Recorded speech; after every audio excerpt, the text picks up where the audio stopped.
Spread your legs. Clear. Let's go.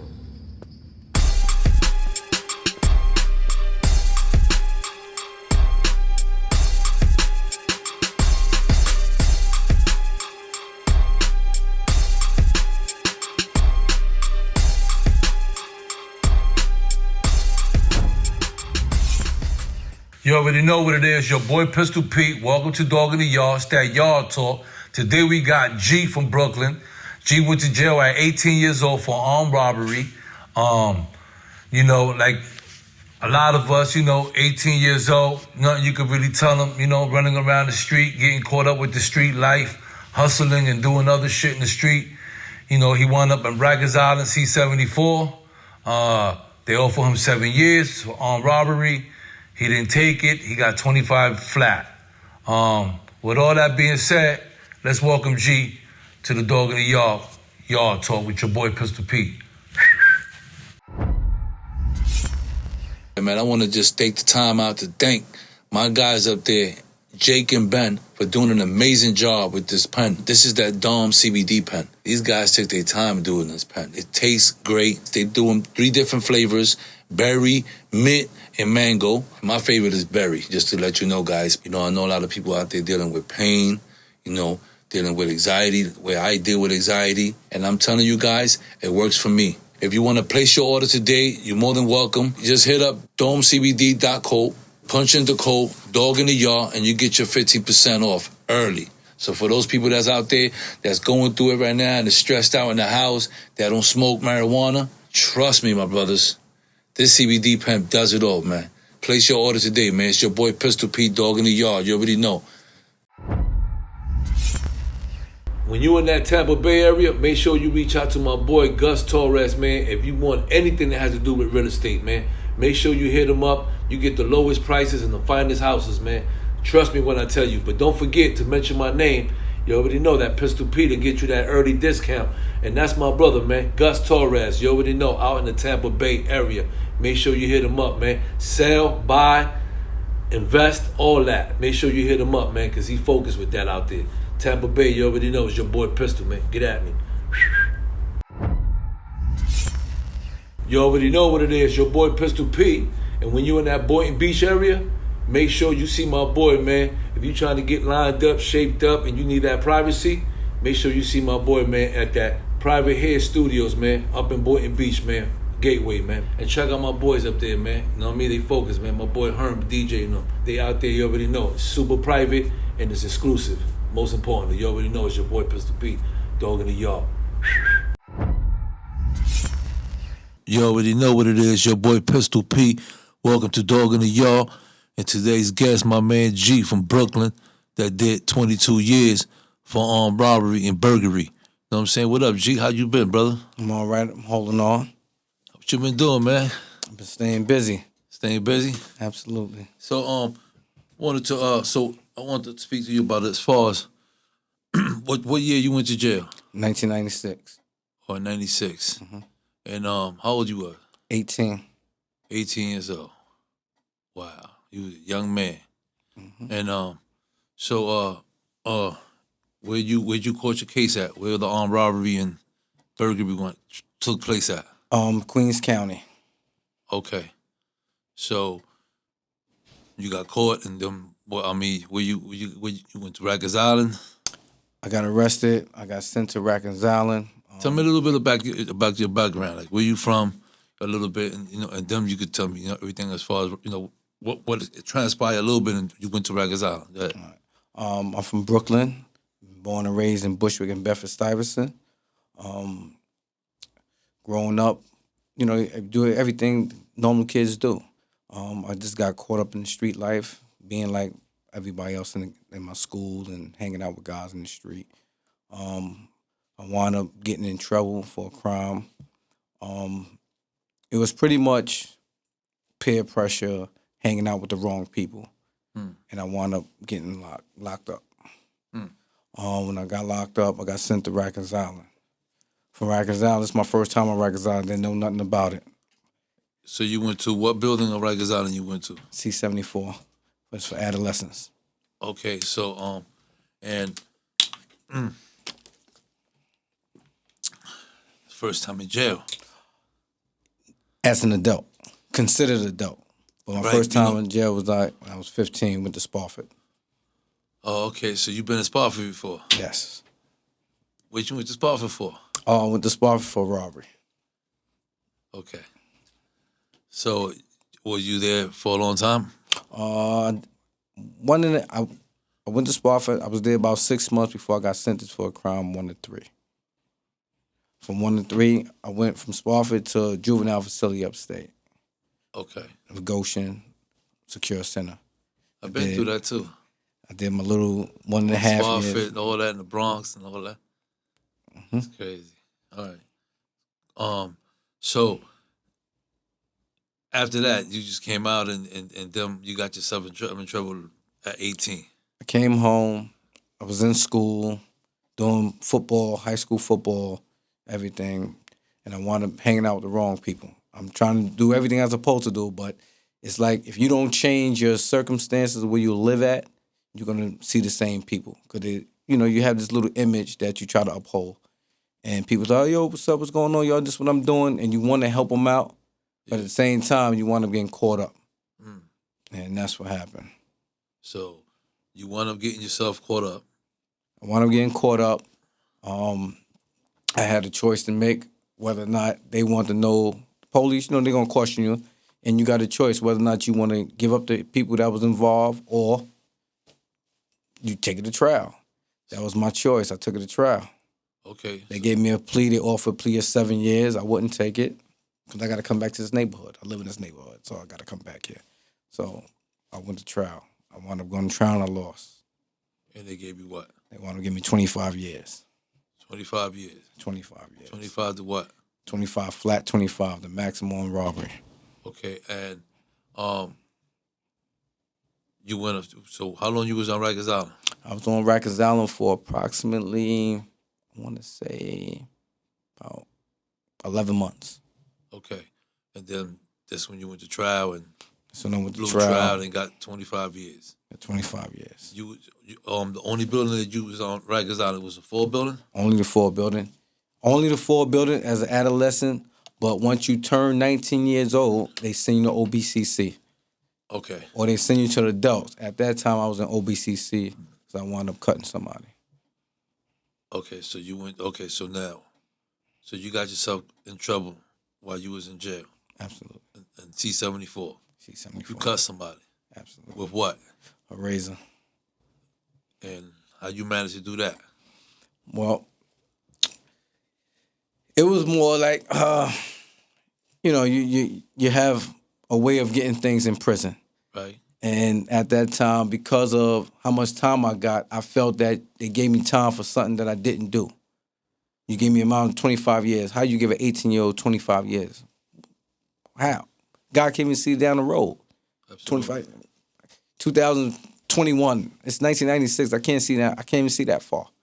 Absolutely. So the anger inside of me, I wound up taking it out on other people. And you got yourself in trouble. I got myself in trouble.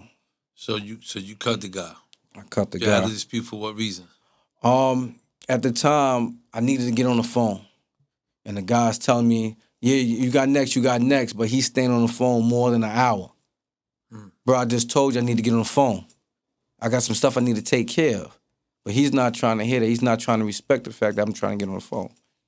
And you want me to wait for an hour? Come on, you bugging.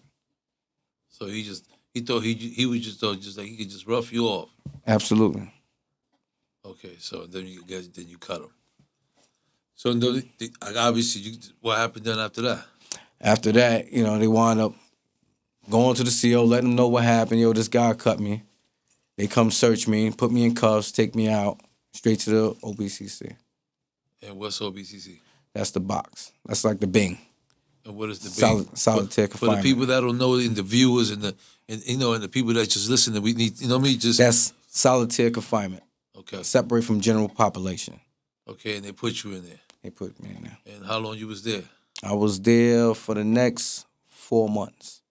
Okay, 4 months you was in there. 120 days before I got transferred upstate. Oh, okay, cool. All right, so You already had blue trial, so you was just waiting to get sentence. okay, no, to get trial for upstate. Well, blue trial, that's the conviction part. Right. After you get convicted of trial, now you got to wait to be sentenced. Right. Okay. So you got 30 days to be sentenced. So within that 30-day time, I want to go on the OBCC. That's when you okay. I got you. All right. So when you went up top, where you went at? My first place was downstate. Okay. I got the downstate. This is my first time upstate. So you hear the different stories, the preconceived notions about prison. Listen, don't find no cakes and stuff on your bed. You better do something so that nobody take advantage of you. Don't drop the soap, none of that. So that was the mentality. That's all you had on your mind. Listen, You I'm was coming like, to set the example from the door so it won't be no issues. So within my first 6 months upstate and downstate, I wound up getting 3 new charges. Okay. Because of that right there, I figured out, listen, I'm going to set the tone early so there won't be no issues. So the first guy that acts up, he's getting it. Okay. And that's how it went. So then what happened? I mean, that's how it went. That's how it went. It's like the first time, it's like guys question, yo, where you from? Don't talk to me. Why you asking me a question? You writing a book or something? What? So now I wound up getting a little razor. I wound up cutting them in the yard. And same thing, the police start running down on you. Listen, put you on the ground, search you, everything. So that's what take happened you right out. Then they record the yard sessions. While you're in the yard, they record that. So I'm thinking I'm getting away, but that's not the case. They go back and review everything. Wow. So Yeah. then you wind up cut. So how long before that? I mean, you just how long that took place before? Like when you came from the city jail to upstate New York, prison. That was within the first 30 days of me being in downstate facility. That fast. That fast. Because of the preconceived notion that if I'm in prison, ain't nobody gonna take advantage of me. So I'm gonna set the example from the door. That's what that was your mentality. That was my mentality. So and then what happened then? After that, I went to a hearing to fight the charges on which they gave me for assault. So what was the reason? How? What he did? What was The charge was assault on another inmate. By me cutting him, I got assault on another inmate. So you go to a tier hearing in order to get it resolved, to see whether or not you actually did it or you didn't do it. You got to prove your innocence. It's the same thing like criminal justice. Okay. They give you this quote-unquote due process. Okay. They inform you of what charges has been alleged against you, and you have a right to challenge it. And this, as I had the right to challenge, I went to the hearing. I lost the hearing. They gave me 120 days in the box. And did they give you a new charge? Yes, I got charged, fingerprinted for the new charge. And what was the new? That new charge was assault in the second degree. And what was the outcome? The outcome, I got it dropped down to a fine after a year. To a fine? Yes, to a Class A misdemeanor, which was a part of a plea. If I plead guilty to it, they're going to reduce it down to an A misdemeanor. Okay, so they turned out pretty okay. It turned out pretty okay. Cool. Good shit. You never really hardly hear that shit right there. No, you don't. For real. But that's what forced me to learn the law. Because at the same time when I got charged, I was already a second-time felony offender. So with me going to court during that whole 8 months, the judge looked at my criminal record and he was like, "Well, Mr. Wilson, you got to prove to me that you didn't do nothing to this guy. Your disciplinary record is identical to your criminal record," in which they looked at some of the stuff that came from Rikers Island also. Yeah, they went back there because that's a felony. That's always going to show up. Yes. I got you. So, then what happened from that point? I mean, from that point, they wanted to offer me a 15 to life just for cutting the guy because now they was treating me as a persistent, a 3-time loser. So I was forced to learn the law, going to the law library, learning everything I need to know about this charge. Ain't no need for me to be running around cutting people if on one hand I'm trying to get out. I'm fighting to get out on one hand, and then I turn around, I'm fighting to stay in. So it's not going to balance out. So I had to learn the law. Okay. So what happened then? During that time, I went to the law library, because in the shoe, they bring the law library to you. Yeah. There's certain times you could go, they'll escort you to the law library or if they don't have nobody available, they'll send you the material to your cell. Now, when you get the material, you study, you got 24 hours with the material, you study it, and then you had to return the material. That's how I learned the law, by me studying all the material. I had 120 days in the box. I might as well learn this information because it's going to be beneficial for later. True. You was just starting the bit. Right. You know what I'm saying? So, did they add them? So, at what time, how much time you wound up getting? Like, because you already had. Well, because it's a Class A misdemeanor, it was a fine. So I had to pay the $500 as a fine. Yeah, I know. But okay, so you was good on that one. Yes. So you remained with the same time and everything remained good? Yes. Okay. So it really wasn't no damage. Okay, so you got out the box. I got out the box. My next spot was Clinton. Oh, no. From downstate, I went to Southport. Oh, okay. Immediately went to Southport. I stayed in Southport? Southport is the big box. Okay. People that have a lot of time, that's where they send them, like to the max jails, which is the max facility is where you have a lot of time, whereas opposed to a minimum, you got 2 to 4 years. They don't want to mix the two groups. So what they try to do is separate them. If you got more than 5 years, 5 to 10 years, you'll stay in a minimum or medium or max. It's 3 categories. If you got 10 or more years, they'll send you to a max. If you got under that, you'll go to a medium and or a minimum. But because I had max time, I got sent to Southport max. It's a box. Oh, okay. So and that's where you did your box time. Yes. Then when you left from there, you went. I went to Clinton. Okay, and how was Clinton? When I got to Clinton, it was kind of funny because I was home when MOP was put out the rap song talking about Clinton and Attica, and here I am sitting in the yard looking down the hill, and I'm in Clinton right now. You like shit. Yeah. This is the jail that he fucking was rapping about. Yeah. It was crazy, and I was the youngest guy there. Oh, really? I was the youngest guy there. I was 20 years old. I'm the only one come out. You come out the box. I had a little afro. Yeah. I'm walking around. People like, what this young kid doing here? He don't belong here. And they looking at me like I'm crazy. Yeah. You out there like this and shit. Like when you get to the yard, it's a big gate, and then there's nothing but sand. Uh-huh. And then you see nothing but hills with rocks, little stove. They got cooking everything and shit.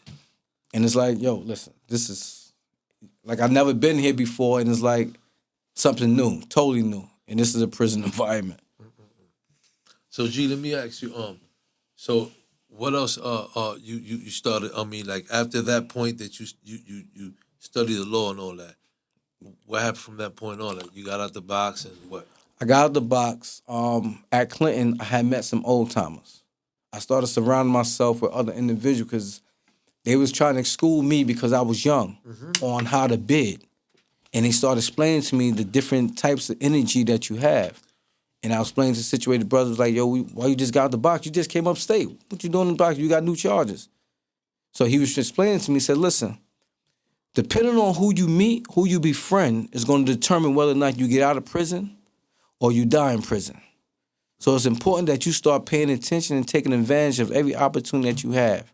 So he sat me down and he gave me a book, a dictionary, a pen, some envelopes, and he started explaining, listen, you need to start taking notes. And from that day on, he used to explain to me because he wound up being a Black Panther. Oh, okay. His name Sheikh Noah, God bless his soul. He had passed away. And he started explaining to me about this revolutionary mentality. Because a lot of young kids, either people my age, either they was gang affiliated and they wound up getting around the wrong people, and or you're going to get peer pressured into the situation you don't want to be in. Mm-hmm. And that was my situation because I had a lot of energy and I ain't know which way to channel it. Yeah, no direction and shit. Right. Mm-hmm. And I was just taking it out on everybody that crossed my path that I felt did me wrong. Mm-hmm. So from that point, what else what you started getting into, being that you had the OG, breaking it down with you. So would you change? I began to study. And of course, me studying books, learning about Huey P. Newton, learning about Martin Luther King, Jackie Robinson, everybody that meant something in history, I begin to study and I begin to see it from a whole totally different point of view. My perspective changed in the sense that my energy that I had was going in a negative spiral. But I needed to refocus it, reposition it, and start to focus on the right thing. And I began to serve the people. Okay. And that was what Huey believed. Huey believed that two things, observation and participation. If the people could see what you're doing, then they're going to want to do what you're doing. And then I started following what the brothers say. He said, listen, start getting involved in different activities. Go to alternative violence. Start participating in different things so you start learning more to better yourself. If not, you're gonna be stuck in prison. Look around you. Look at these guys. That's right. And I turned around and looked, and sure enough, it's a whole bunch of individuals here that they come outside, do the same thing every day. So I wound up going to the law library. I wound up studying my case more, trying to get it overturned. I wound up getting in trouble again based on a situation that wasn't mine, but I wanted to stand up and do the right thing. What was that? Yeah. Where the police was trying to beat up a guy. You know, they stand in front of his cell. You got 4 police on one individual. And I'm the only one out doing feet up. So now, of course, come on, this one guy, y'all want to beat him up? You want to jump him for what? So I wound up standing there and I wouldn't lock in. I won't lock in to the guy. Listen, you bring him out, you don't have to jump him. You put him in handcuffs, you take him out. But you're not going to beat him up while I'm standing right here.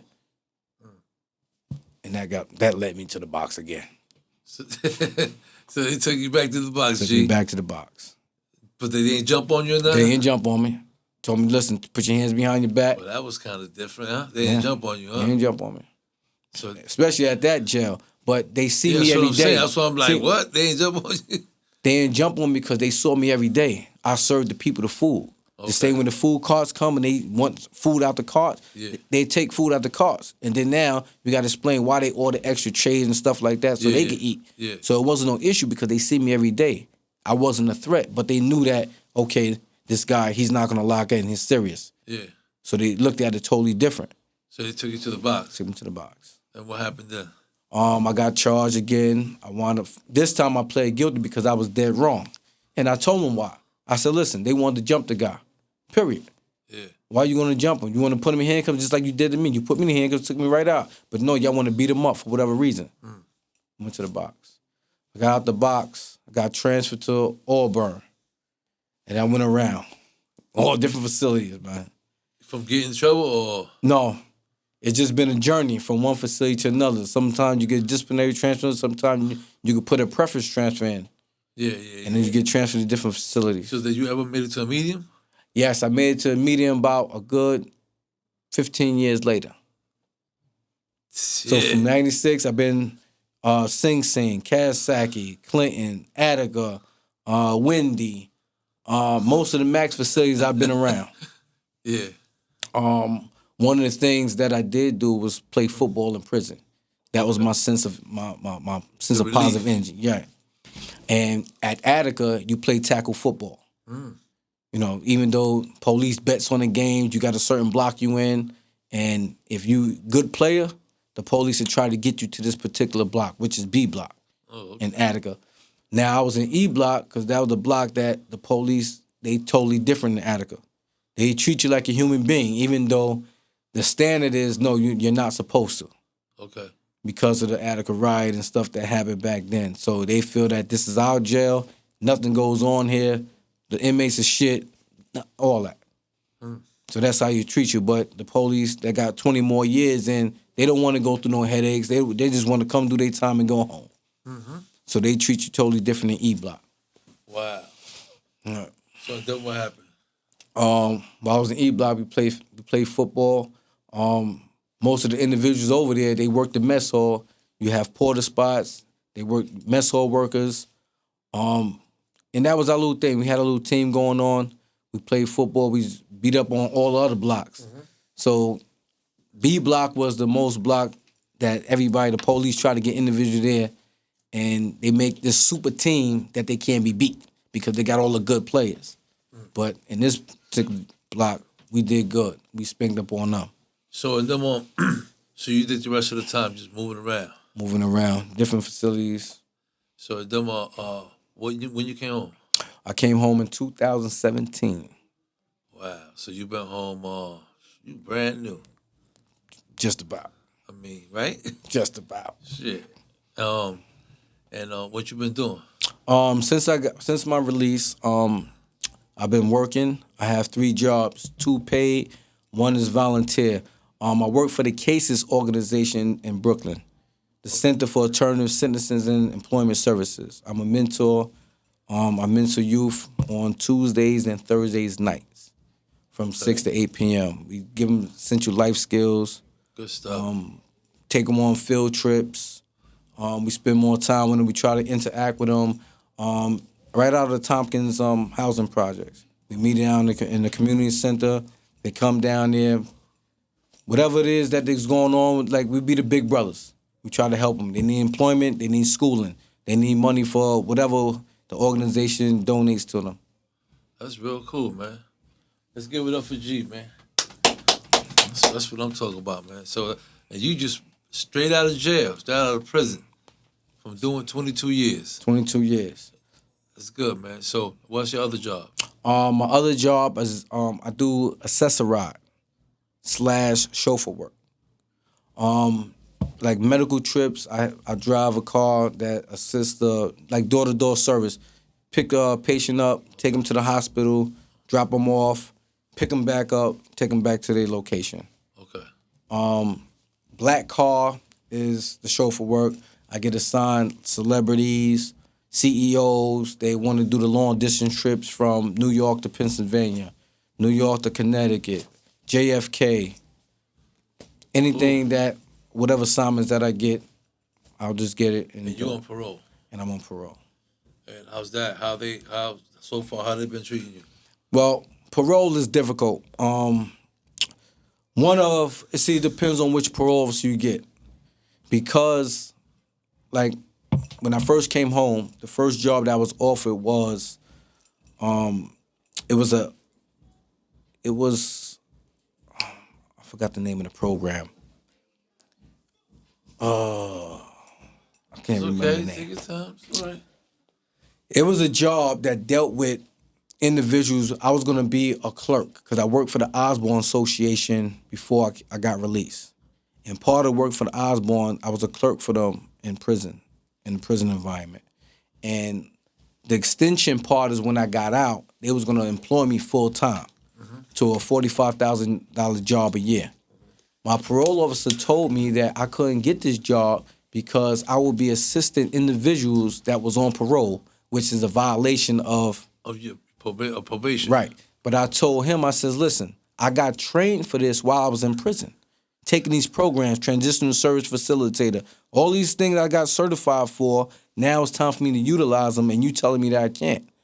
I'm not dealing with the individuals personally. Only thing I'm doing is doing clerical work. That's it. That's it, yeah. And they gave me a problem. So I started challenging it because I said I felt that's wrong. Because now you want me, because I started challenging some of the stuff, like I believe that was right, they wanted me to take another anger program. They want me to take ART. I just took ART in prison. Why would I have to come out here and take it again? Yeah. But this is what they do. When you start challenging things knowing that you're right and they're wrong. I wound up getting my parole transferred from Long Island to New York City because of the incident. It's better now, though. Yeah. So how is it now? How your parole? Now I'm a level 4. I was a level 4 already. You go your first 6 weeks, you go every 2 weeks, and then they go every 4 months. So now I'm going every 4 months. My parole officer, she's all right. She don't give me no problems. I'm working. I don't have no issue with curfew, none of that. That's real good, man. That's what's up. So all you got to do is just keep working and stay focused. You know what I'm saying, G? Right. I want to ask you, what you think about prison reform? Prison reform is great, but there's certain aspects of it that now is coming to light. One of the main things that I focus on now that's coming to light is the new brain science of juveniles. When I went to prison, I was a juvenile, 18 years old. Yeah. Going back to even 15 years old. And one of the things that we was trying to paint the picture to individuals that Now they are recognizing that the juvenile brain doesn't get fully developed until age 25. So you have a lot of kids that was committing crimes that really didn't understand why they was committing crimes. And then now you have some individuals, for example, the 60 Park Jogger 5. Yeah. They was in prison. Yeah. I was in prison with some of them. But they couldn't challenge the law back then because none of the facilities had law libraries in it. None of the juvenile facilities had law libraries in it. However, if you're 13, 14, and 15 years old, you're being charged as an adult in New York State. Yeah. But you give us college, you give us high school diplomas, you give us everything, but you don't put nobody that's trained in law in these facilities.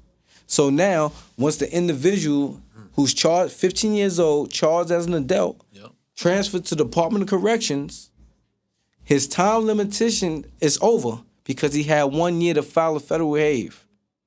So once he get to the Department of Corrections at age 21, he can exhaust no legal remedies.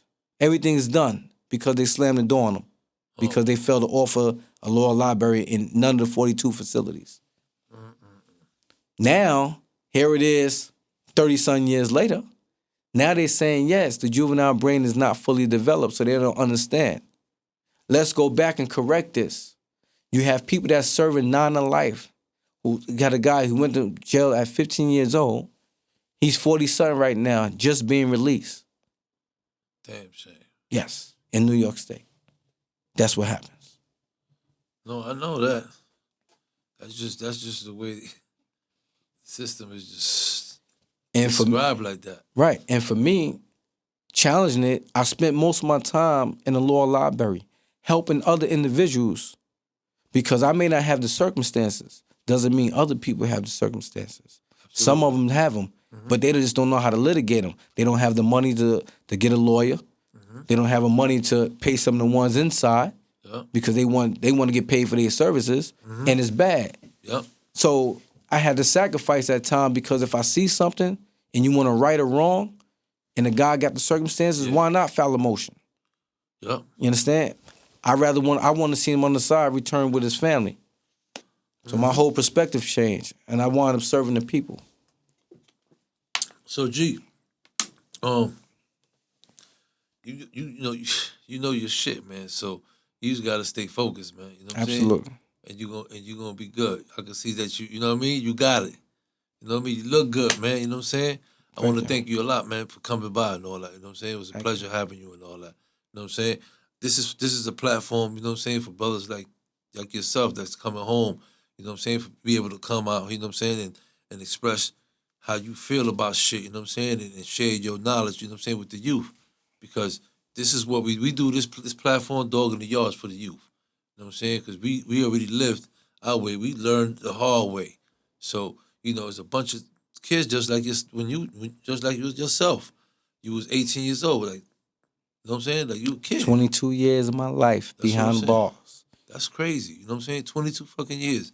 That shit is a long time. You know what I'm saying? So, you know, I just want to thank you, man, for coming, man. You know what I'm saying? And sharing your knowledge and all that with us, man. I appreciate you. Absolutely.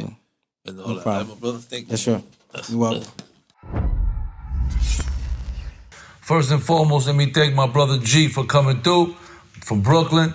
You know, listen, man, you're 18 years old, going to see 74 Rikers Island, bunch of adolescents. You're trying to get a hold of your family, your loved ones. You know, they fronting, not trying to get them on the phone. He wound up cutting somebody with a razor, going upstate 30 days, you know, cutting somebody else, catching another case. He didn't start off right, but at the end of the day, he got through it, you know what I'm saying? And he learned from it, you know what I'm saying? So with that being said, man, you know, I want to thank G, you know what I'm saying, sincerely for coming through, man, and opening up with us and all that, keeping it 100 on this platform that is designed for that, you know what I'm saying? For that purpose, you feel me? So with that being said, it's your boy Pistol P. Until next time, y'all talk.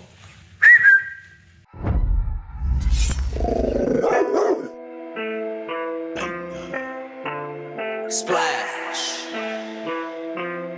1, 2. This is a step. This is how gangsters do it. Splash. Step. 1, 2. I'm in a whole lot of zones. Songs, they look like colonoscopes. I got the white for the white boy that's sniffing the shit, then he ski down the slopes. I got the can for that lady that thinks she could take it, but know that she can't. I got that work for that work that's gonna work.